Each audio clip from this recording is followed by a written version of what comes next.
President Donald Trump is doubling down on his claim that Iran's nuclear program is destroyed. It comes in the wake of U.S. intelligence reports that say U.S. airstrikes only set Iran's program back a few months. Trump says the weekend attack ended the 12-day war between Iran and Israel. And it was very, very successful. It was called obliteration. No other military on earth could have done it, and now this incredible exercise of American strength has paved the way for peace. It was so devastating, actually. If you look at Hiroshima, if you look at Nagasaki, you know, that ended a war too. This ended a war in a different way, but it was so devastating. So with the ceasefire holding between Iran and Israel, Trump says he's ready to resume talks with Iran next week. The CBC's Katie Simpson joins us now from Washington. So Katie, a lot of stuff there from the U.S. president. What else is Donald Trump saying today?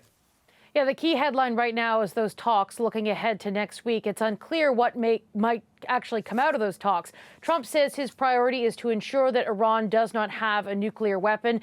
And he was sort of either way about whether there needs to be a formal agreement about it. He continues to insist that American airstrikes on those 3 Iranian nuclear sites obliterated Iran's nuclear weapons program, even using that strong language, as you heard, comparing it to the American efforts to end the Second World War with nuclear weapons.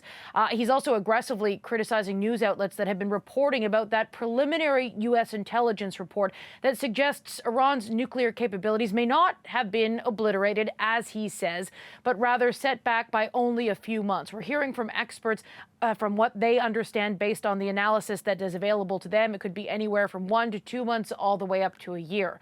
But the White House is releasing a statement from Israel's Atomic Energy Commission to corroborate the U.S. claims. There's a new statement from John Ratcliffe, the DNI, the Director of National Intelligence, backing up the American claims, Trump's claims as well. And Trump praised his own intervention in the war, taking a victory lap of sorts at the NATO summit, and, you know, spending time with close allies, including NATO Secretary General Mark Rutte, who was very happy to endorse his view of what's taken place over the past few days. They're not going to be fighting each other. They've had it. They've had a big fight, like 2 kids in a schoolyard. You know, they fight like hell. You can't stop them. Let them fight for about 2-3 minutes. Then it's easier to stop them. And then Daddy has to sometimes use strong language to you have to use stop strong language. Every once in a while, you have to use a certain word. So Mark Rutte later said he wasn't calling Donald Trump daddy, which was what he just called him daddy. But he's like, I wasn't calling him daddy. I was just saying anyway. Knowing the true assessment of what took place after the U.S. airstrikes, the damage assessment, really, honestly, it is going to take some time to sort of get the full picture.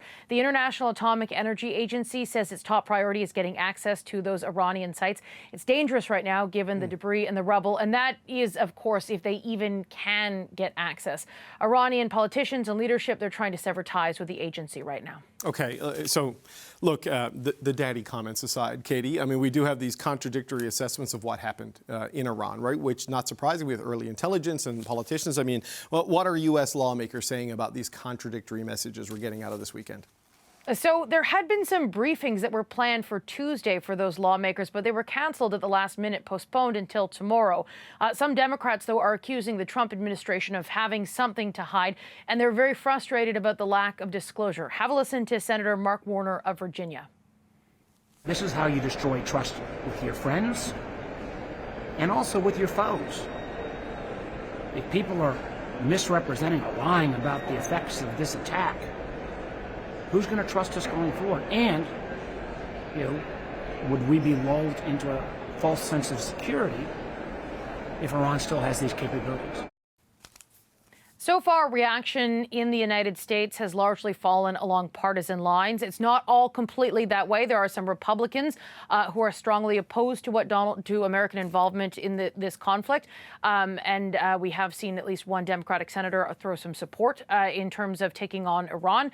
However, it's largely falling along partisan lines, with Democrats frustrated about the lack of disclosure, lack of information, and sort of the lack of heads up or public information available to American voters. voters. A lot of Republicans are lining up behind Donald Trump, calling it decisive action, saying, Iran cannot have a nuclear weapon and that this American action was necessary and that there's nothing sort of unconstitutional about it. Presidents in the past have taken unilateral action like this in the past. So it's falling very much along partisan lines. Okay, Katie, thank you so much. That's the CBC's Katie Simpson in Washington.